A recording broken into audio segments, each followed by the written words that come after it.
Assalamualaikum warahmatullahi wabarakatuh. Salam dan bahagia. Perkenalkan, kami dari kelompok 10 akan menjelaskan tentang rekonsiliasi fiskal dan praktik pengisian SPT tahunan. Oleh wajib pajak, di mana terdapat perbedaan perhitungan, khususnya laba akuntansi komersial dan laba perpajakan fiskal, di mana laporan keuangan akuntansi komersial ditujukan untuk menilai kinerja ekonomi dan kemampuan finansial sektor swasta, sedangkan laporan keuangan perpajakan fiskal ditujukan hanya untuk menghitung pajak. Perbedaan penyusunan laporan keuangan. Pertama, ada akuntansi komersial, kedua perpajakan fiskal, perundang-undangan PPH. Selanjutnya, 3 pendekatan penyusunan laporan keuangan fiskal menurut Bambang Kesit 2001. Yang pertama, itu disusun secara beriringan dengan laporan keuangan komersial. Kedua, laporan keuangan fiskal ekstrakontabel dengan laporan keuangan komersial. Ketiga, laporan keuangan fiskal disusun dengan menyisipkan ketentuan pajak dalam laporan keuangan komersial. Penyebab perbedaan. Yang pertama itu perbedaan prinsip akuntansi. Ada prinsip konservatisme, prinsip biaya perolehan, dan prinsip pemadahan biaya manfaat. Yang kedua, perbedaan metode dan prosedur akuntansi. Pertama itu ada metode penilaian persediaan, metode penyusunan dan amortisasi, dan metode penghapusan piutang. Yang ketiga itu ada perbedaan perlakuan dan pengakuan penghasilan dan biaya. Selanjutnya itu ada teknik rekonsiliasi fiskal. Jika suatu penghasilan diakui menurut akuntansi tetapi tidak diakui menurut fiskal. Yang kedua itu jika suatu penghasilan diakui menurut akuntansi dan juga diakui menurut fiskal, maka rekonsiliasi dilakukan dengan menambahkan sejumlah penghasilan pada penghasilan menurut akuntansi. Ketiga, jika suatu biaya atau pengurangan diakui menurut akuntansi tapi tidak diakui sebagai pengurang penghasilan bruto menurut fiskal, maka rekonsiliasi dengan mengurangkan sejumlah biaya dari biaya menurut akuntansi. Dan terakhir, jika suatu biaya atau pengurangan diakui menurut akuntansi tapi tidak diakui sebagai pengurang penghasilan bruto menurut fiskal, maka rekonsiliasi dengan menambahkan sejumlah biaya atau pengurangan tersebut dari biaya menurut akuntansi. Selanjutnya itu ada contoh kertas kerja rekonsiliasi fiskal, di mana laba bersih menurut akuntansi komersial itu koreksi fiskal positif, lalu ditotal menjadi koreksi positif dan koreksi fiskal negatif, lalu ditotal. Jadi total koreksi positif dan total koreksi negatif itu menjadi laba penghasilan kena pajak menurut fiskal. Dan selanjutnya ada 4 kolom, yaitu kolom pertama itu ada keterangan, kolom kedua menurut akuntansi, dan kolom ketiga itu koreksi fiskal yang dibagi menjadi 2 kolom lagi, yaitu kolom positif dan kolom negatif, dan kolom terakhir itu ada kolom menurut fiskal. Perbedaan dimasukkan sebagai koreksi fiskal positif apabila pendapatan menurut fiskal lebih besar daripada menurut akuntansi dan biaya atau pengeluaran menurut fiskal lebih kecil daripada menurut akuntansi. Terus perbedaan dimasukkan ke dalam koreksi negatif apabila pendapatan menurut fiskal lebih kecil daripada menurut akuntansi dan biaya atau pengeluaran menurut fiskal lebih besar daripada menurut akuntansi. Suatu pendapatan telah dikenakan pajak penghasilan bersifat final. Selanjutnya bentuk dan isi SPT tahunan PPh wajib pajak badan, di mana SPT tahunan PPh wajib pajak badan terdiri atas induk SPT dan lampiran-lampiran yang merupakan satu kesatuan yang tidak terpisahkan.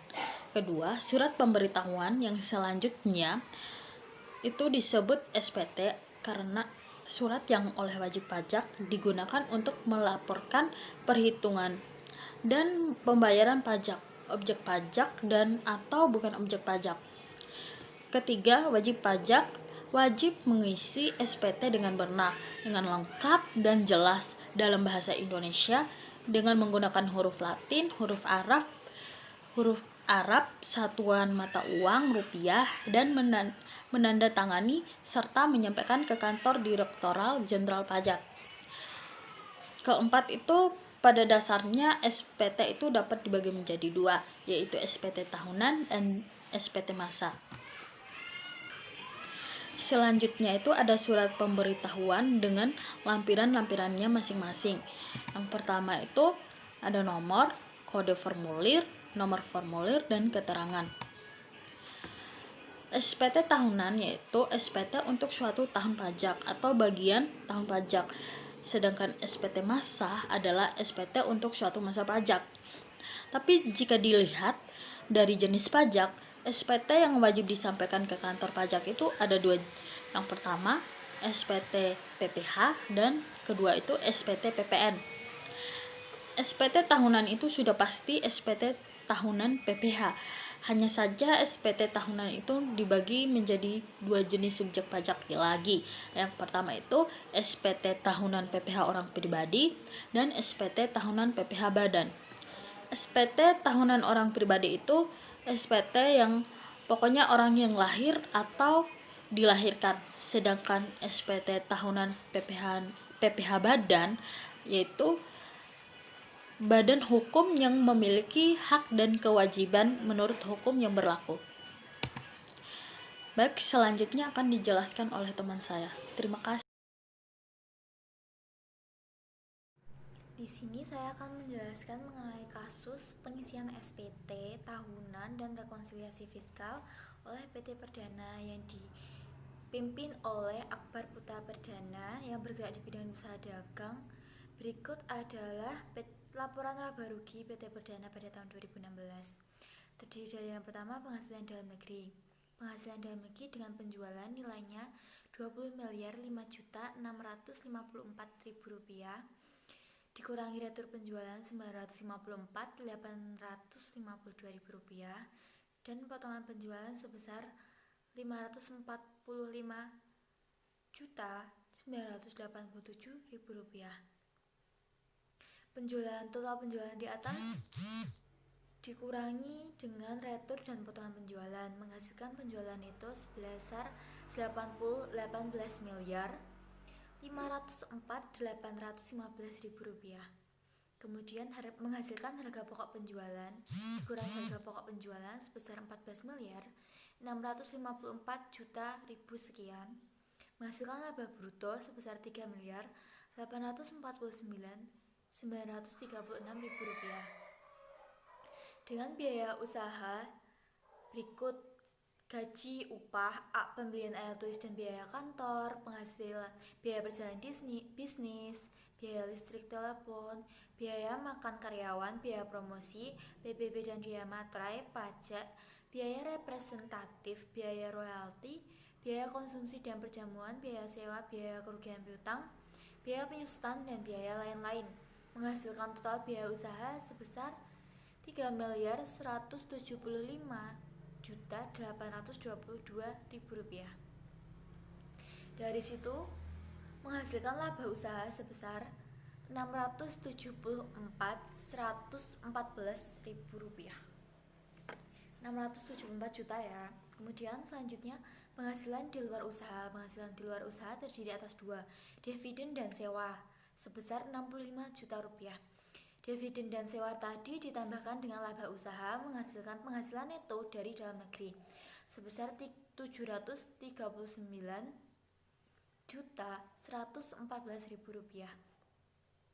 Kemudian penghasilan dari luar negeri terdiri atas dua, yaitu dari usaha di Kanada sebesar 200 juta dan dari bunga obligasi di Singapura sebesar 50 juta, yaitu total penghasilan dari luar negeri 250 juta.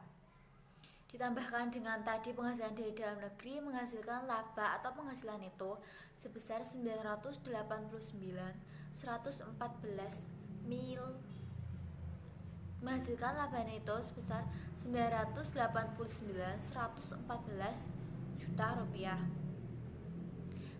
Rincian harga pokok penjualan terdiri dari persediaan barang dagang pada 1 Januari, pembelian neto pada tahun 2016, persediaan seperti yang sudah ditertera pada slide. Kemudian selanjutnya Informasi-informasi yang digunakan untuk menyusun perhitungan laba rugi fiskal ada banyak. Yang pertama yaitu gaji. Dalam penjualan tidak memuat penjualan kepada karyawan sebesar penagihannya sebanyak 20 juta. Kemudian selanjutnya dalam gaji dan upah terdapat pembelian beras atau natura untuk karyawan sebesar Rp20.360.000 tapi tidak dituliskan.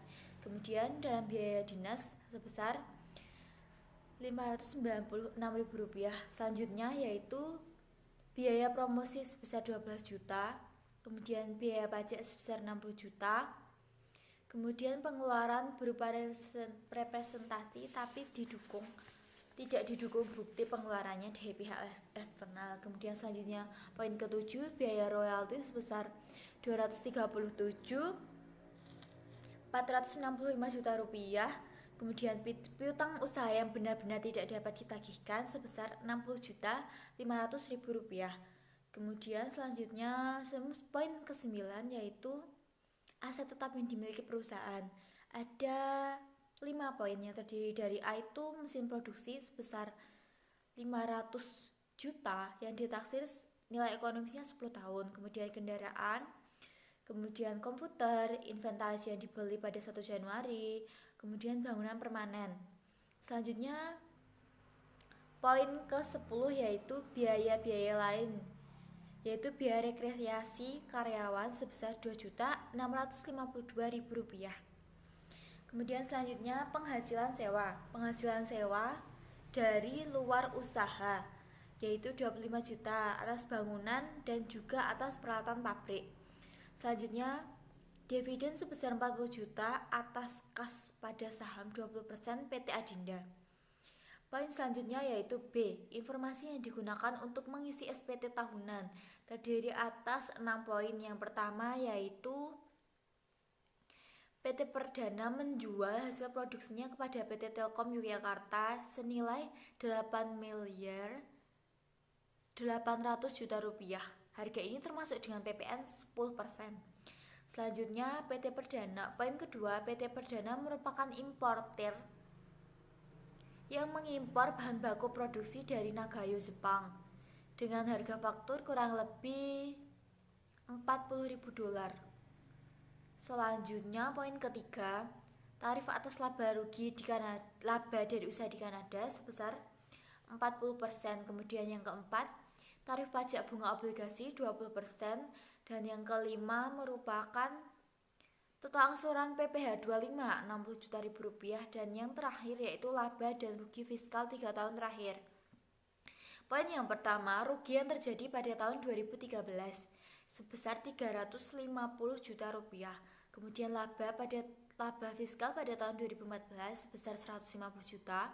Selanjutnya laba fiskal pada tahun 2015 190 juta.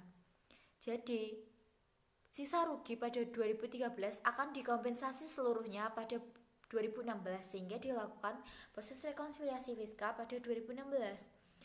Poin selanjutnya yaitu data pemegang saham seperti yang tertera pada tabel.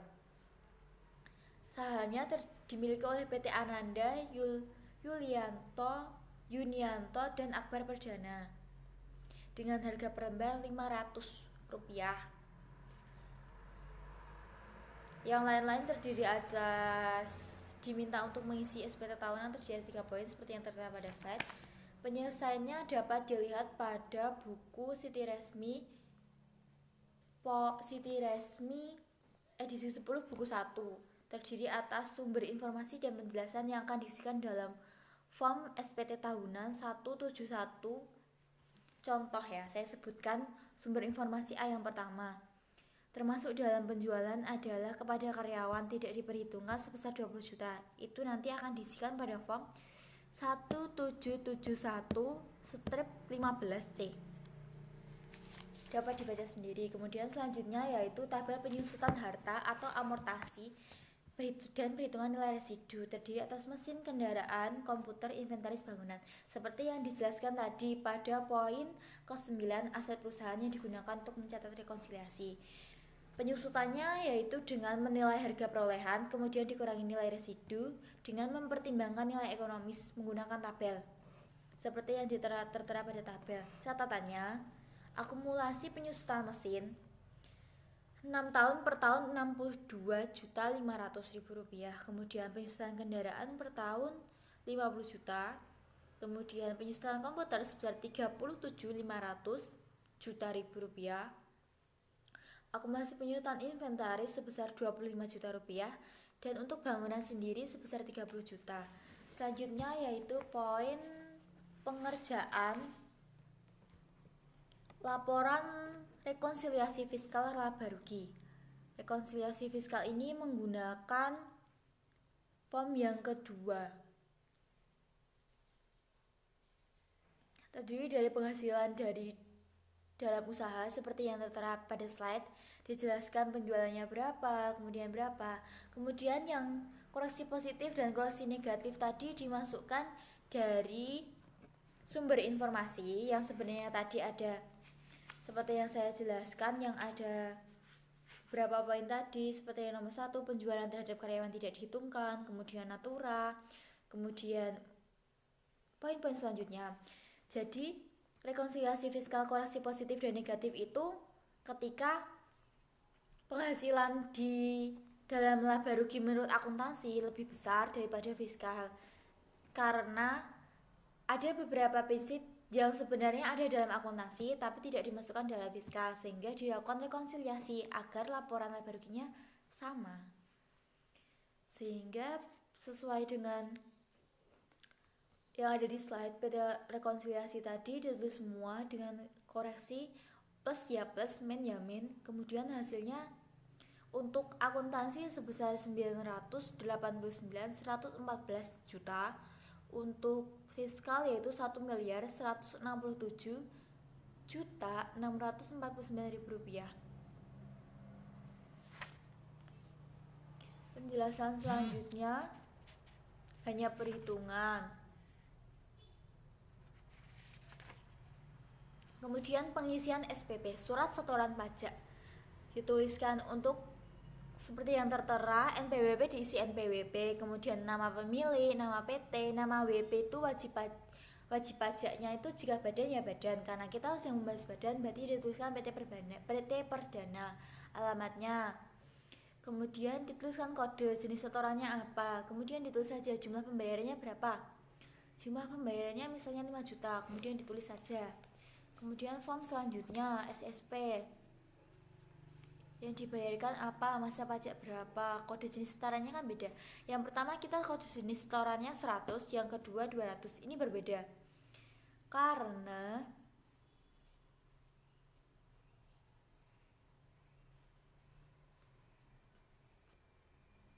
yang pertama ya bayar 5 juta, yang kedua membayar 490.000 rupiah. Kemudian SPT tahunan seperti yang tertera sama pengisiannya, hanya langsung masukkan saja nilainya sesuai yang sudah dibenarkan tadi. Dengan hasil akhir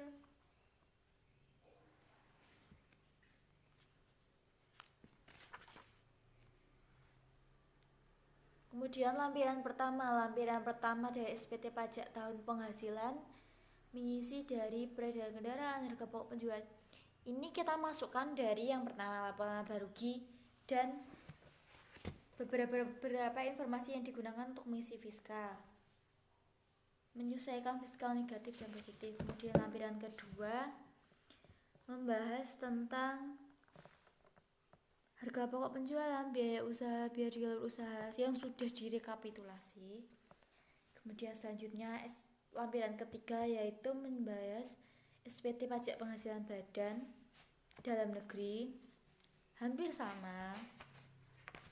Kemudian selanjutnya lampiran keempat yaitu tentang pajak final, penghasilan persewaan.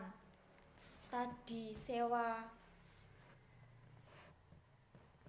pajak final, dividen dan sewa.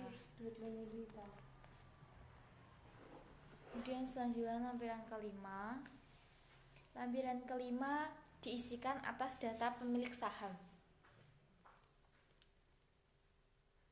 Data pemilik saham yang terdiri atas 3 yaitu PT Ananda, Yunianto, dan Akbar Perdana. Kemudian lampiran ke-6 Lampiran keenam masih sama. Formnya demikian tapi tidak ada isinya. Selanjutnya lampiran khusus. Lampiran khusus berisi tabel penyusutan harganya tadi, kemudian dengan akumulasi penyusutannya nilainya berapa. Kemudian lampiran khusus selanjutnya berisi kerugian. Kerugian ini adalah kerugian yang tadi yang saya bilang 2013 rugi, 2014 laba, 2015 laba, kemudian akan dikompensasi pada 2016. Sehingga karena dalam fiskal tadi 2016 labanya 1.167.645.000 rupiah. Dikompensasi, jadi nanti di total labanya berapa di total 3 2014, 15, 16, kemudian dikurangi dengan ruginya 2013 350. Sekian, salam. Yang berikutnya pelaporan SPT tahunan PPh WP Badan. A. Pengisian SPT tahun PPh WP Badan. Kemudahan dalam membuat laporan pajak. Data perpajakan terorganisir dengan baik. Perhitungan dilakukan secara cepat dan tepat karena menggunakan sistem komputer. Selanjutnya, data yang disampaikan wajib pajak selalu lengkap karena penomoran formulir dengan menggunakan sistem komputer. Yang selanjutnya, penyampaian SPT dilakukan secara cepat dan aman karena lampiran dalam bentuk media CD atau flash disk. Selanjutnya, mengurangi pemborosan penggunaan kertas. Untuk mendapatkan aplikasi eSPT ini, wajib pajak bisa mengunduhnya di situs Direktorat Jenderal Pajak atau www.pajak.go.id, atau bisa juga diperoleh dengan cara meminta di kantor pelayanan pajak atau KPP tempat wajib pajak terdaftar di bagian help desk. Yang B. Pelaporan SPT tahunan PPh Badan. Yang pertama, bagi perusahaan yang belum melakukan kegiatan usaha atau belum beroperasi, wajib melampirkan surat pernyataan di atas materai yang menyatakan bahwa perusahaan belum beroperasi. Yang kedua, bagi perusahaan yang dikenai ketentuan PP 23 tahun 2018, wajib melampirkan daftar peredaran bruto dan pembayaran PPh final beserta bukti setor PPh final bulanan selama tahun 2018. Yang ketiga, bagi perusahaan yang dikenai ketentuan pajak sesuai dengan pasal 17 Undang-Undang PPh, harus menghitung besarnya pajak terutang dan melakukan penyetoran PPh pasal 29 sebelum tanggal 30 April 2019. Bukti setor PPh pasal 29 tersebut wajib dilampirkan pada saat pelaporan SPT tahunan. Selanjutnya, menurut pasal 6 Peraturan Direktor Jenderal Pajak nomor per 02/PJ/2019, pelaporan SPT tahunan dapat dilakukan dengan cara-cara sebagai berikut. Yang pertama, melalui e-filing. Yang kedua, langsung melalui KPP tempat wajib pajak terdaftar. Yang ketiga, melalui pos. Dan yang keempat, melalui jasa ekspedisi atau jasa kurir dengan bukti pengiriman surat. Itulah hasil dari presentasi kami.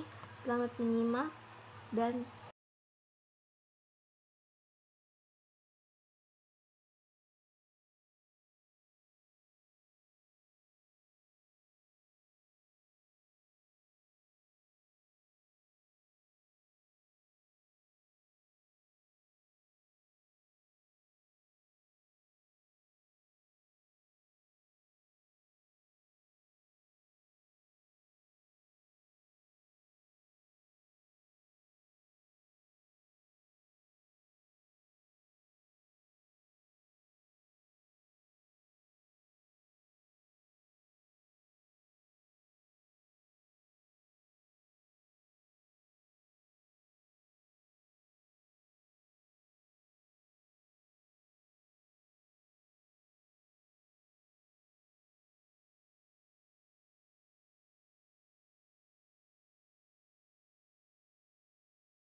dan biaya dari luar usaha secara komersial.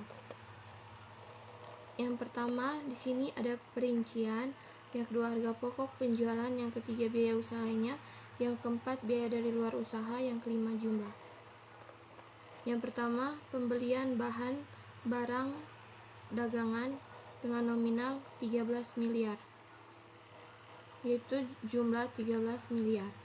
2. Gaji, upah, bonus, gratifikasi, honor, THR, dan sebagai berikut, yaitu biaya usaha lainnya 1.551.900.000 rupiah. Yang ketiga, biaya transportasi. Keempat, biaya penyusutan dan amortisasi, yaitu biaya usaha lainnya 169.000 rupiah. Yang kelima, biaya sewa. Yang keenam, biaya bunga pinjaman. Yang keenam, biaya sehubungan dengan jasa. Yang ketujuh,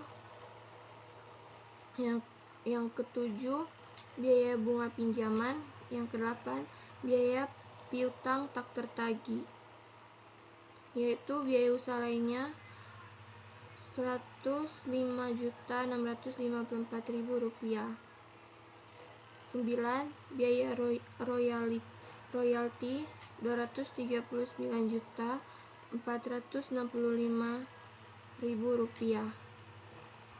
10. Biaya pemasaran atau promosi 290.000 rupiah, 289.000 rupiah.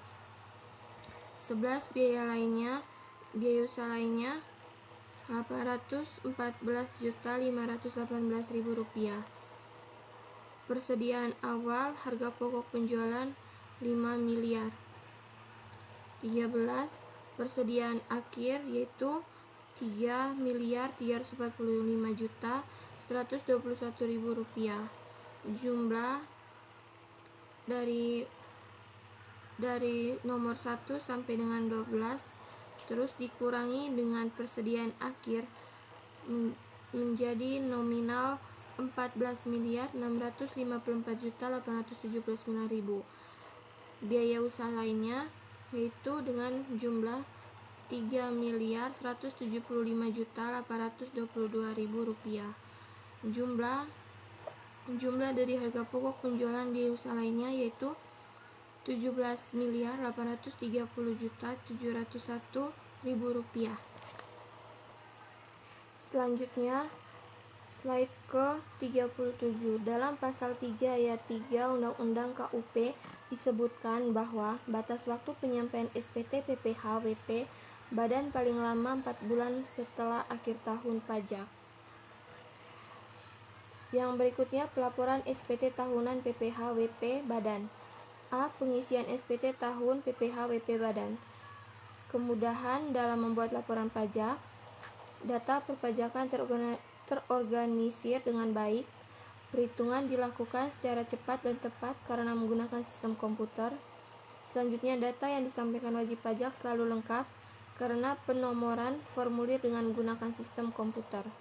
Yang selanjutnya, penyampaian SPT dilakukan secara cepat dan aman karena lampiran dalam bentuk media CD atau flash disk. Selanjutnya, mengurangi pemborosan penggunaan kertas. Untuk mendapatkan aplikasi eSPT ini, wajib pajak bisa mengunduhnya di situs Direktorat Jenderal Pajak atau www.pajak.go.id, atau bisa juga diperoleh dengan cara meminta di kantor pelayanan pajak atau KPP tempat wajib pajak terdaftar di bagian help desk. Yang B. Pelaporan SPT tahunan PPh Badan. Yang pertama, bagi perusahaan yang belum melakukan kegiatan usaha atau belum beroperasi, wajib melampirkan surat pernyataan di atas materai yang menyatakan bahwa perusahaan belum beroperasi.